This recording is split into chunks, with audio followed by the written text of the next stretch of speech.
Hi friends, financial year 25-26 assessment year 26-27 के सभी ITR forms 31 मार्च 2026 को नोटिफाई कर दिए गए थे।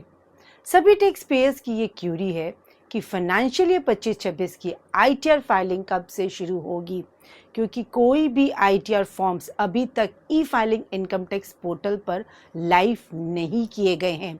ये एक्सपेक्टेशन की जा रही है कि 15 मई से 30 मई के बीच में आईटीआर फॉर्म्स को ई फाइलिंग इनकम टैक्स पोर्टल पर लाइव किया जाएगा और उसी के बाद आप अपनी फाइनेंशियल ईयर 25-26 की आईटीआर फाइल शुरू कर सकेंगे।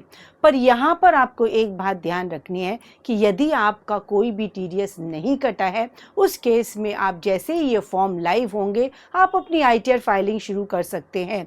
लेकिन यदि आपका कोई भी टीडीएस कटा है, उस केस में फाइनेंशियल ईयर 25-26 के Q4 की टीडीएस रिटर्न फाइल करने की लास्ट डेट है 31 मई 2026 और जब ये रिटर्न फाइल होगी उसी के बाद टीडीएस का डाटा आपके फॉर्म 26AS और AIS में रिफ्लेक्ट होगा। और जब तक ये डाटा आपके फॉर्म 26AS और AIS में रिफ्लेक्ट नहीं हो जाता और उससे पहले यदि आप अपनी आईटीआर फाइल कर देते हैं तो आपकी आईटीआर का मिसमैच का इशू हो सकता है और आप पर इनकम टैक्स notices issue किए जा सकते हैं। Hope guys this may be useful for you. For more insight, follow CA Anita Agarwal.